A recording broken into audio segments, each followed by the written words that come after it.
संसद में आज का दिन भारतीय विरासत के नाम रहा। संसद में आज वंदे मातरम गीत के 150 साल पूरे होने पर सदन में चर्चा हुई, जिसकी शुरुआत पीएम मोदी ने की। आपको यूपी में रोहिंग्या और बांग्लादेशियों के खिलाफ जारी एक्शन के बारे में भी बताएंगे। देश में जारी फ्लाइट कैंसिलेशन से जुड़े अपडेट भी आपको बताएंगे। बुलेटिन में खबरें विदेश मंत्रालय के बयान से लेकर देश से खत्म होते नक्सलवाद की भी है। खबर थाईलैंड और कंबोडिया के बीच बढ़ते तनाव की भी है।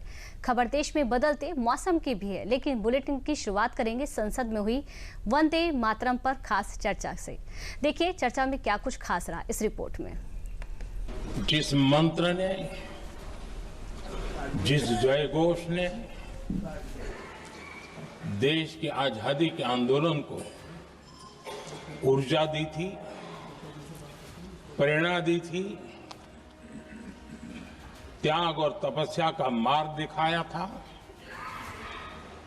उस वंदे मातरम का पुण्य स्मरण करना इस सदन में हम सबका ये बहुत बड़ा सौभाग्य है। वंदे मातरम ये सिर्फ एक गीत नहीं है, ये भारत की आत्मा की सबसे ऊंची आवाज है। ये वो पुकार है जिसने गुलामी की जंजीरों को झकझोर दिया। ये वो मंत्र है जिसने बलिदान को शक्ति बना दिया। और आज यानी सोमवार को इस गीत के 150 साल पूरे होने पर वंदे मातरम को देश की संसद में पीएम मोदी ने गर्व, गौरव और गर्जना के साथ एक बार फिर दुनिया के सामने महान बना दिया। यही वंदे मातरम है जिसने 1947 में देश को आजादी दिलाई। स्वतंत्रता संग्राम का भावात्मक नेतृत्व इस वंदे मातरम के जयघोष में था। वंदे मातरम 150 निमित्त चर्चा के लिए आरंभ करने खड़ा हुआ हूं। यहां कोई पक्ष प्रतिपक्ष नहीं है, क्योंकि हम सब यहां जो बैठे हैं एक्चुअली हमारे लिए रण स्वीकार करने का अवसर है कि जिस वंदे मातरम के कारण लक्षावधि लोग आजादी का आंदोलन चला रहे थे और उसी का परिणाम है कि आज हम सब यहां बैठे हैं। पीएम मोदी ने वंदे मातरम को स्वतंत्रता संग्राम की आत्मा बताते हुए जहां इसके गौरवशाली इतिहास को याद किया, वहीं उन्होंने आपातकाल का मुद्दा उठाकर आजादी की लड़ाई से लेकर आज की सियासत तक 150 वर्षों की यात्रा को समेटे वंदे मातरम पर कांग्रेस को कटघरे में भी खड़ा कर दिया। वंदे मातरम की इस यात्रा की शुरुआत बंकिम चंद्र जी ने 1875 में की थी और गीत ऐसे समय लिखा गया था जब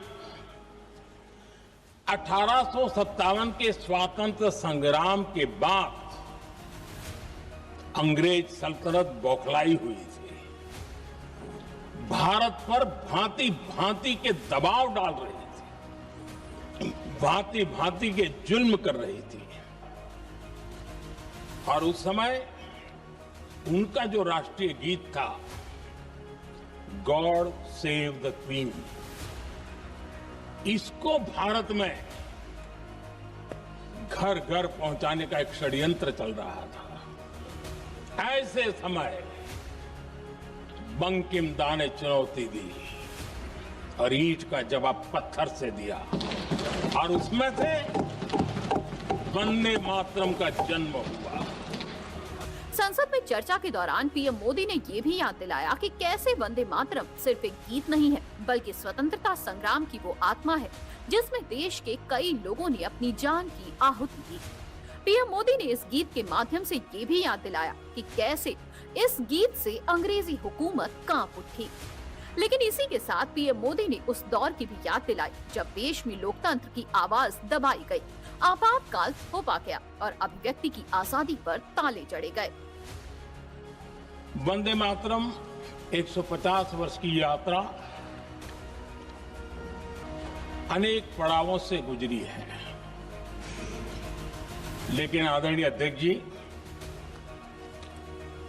वंदे मातरम का जब 50 वर्ष हुए तब देश गुलामी में जीने के लिए मजबूर था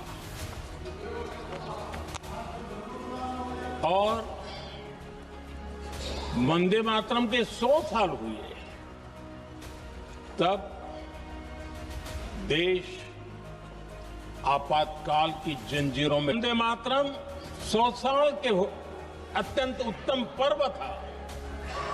तब भारत के संविधान का गला घोंट दिया गया था। जब वंदे मातरम 100 साल का हुआ तब देशभक्ति के लिए जीने मरने वाले लोगों को जेल के सलाखों के पीछे बंद कर दिया गया था। जिस वंदे मातरम के गीत ने देश को आजादी की ऊर्जा दी थी, उसके जब 100 साल हुए तो दुर्भाग्य से एक काला कालखंड हमारे इतिहास में उजागर हो गया। 150 वर्ष उस महान अध्याय को, उस गौरव को पुनः स्थापित करने का अवसर है और मैं मानता हूं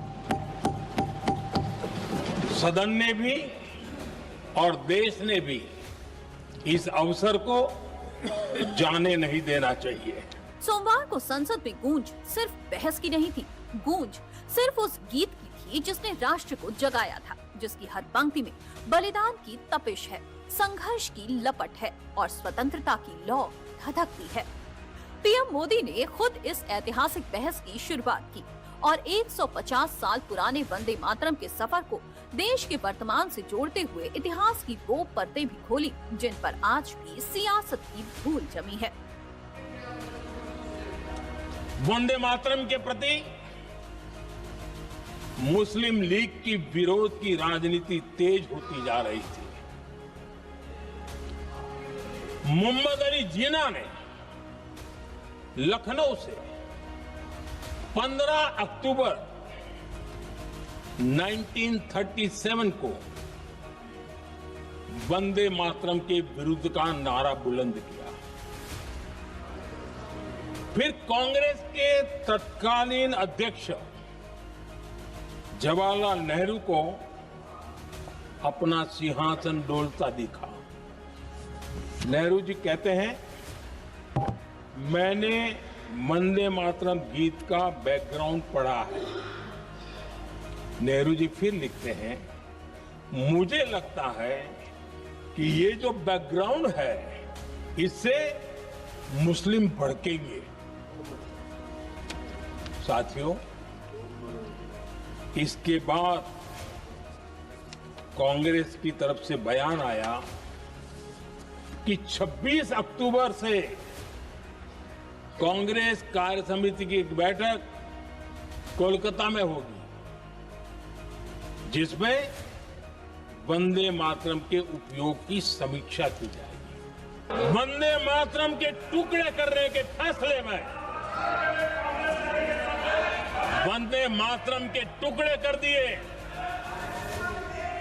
उस फैसले के पीछे नकाब ये पहना गया, चोला ये पहना गया। ये तो सामाजिक सद्भाव का काम है, लेकिन इतिहास इस बात का गवाह है कि कांग्रेस ने मुस्लिम लीग के सामने घुटने टेक दिए। वंदे मातरम का इतिहास सिर्फ एक गीत का इतिहास नहीं है, बल्कि ये भारत की आत्मा, उसकी आजादी की लड़ाई और उसके बलिदानों की गाथा है। वंदे मातरम ये सिर्फ दो शब्द नहीं है, ये वो उद्घोष है जिसने गुलामी की जंजीरों को चुनौती दी, जिसने आजादी के आंदोलन में करोड़ों भारतीयों की सांसों को एक ताल दी, जिसने फांसी के फंदे पर झूलते क्रांतिकारियों के होठों पर भी देशभक्ति की आखिरी मुस्कान बिखेरी।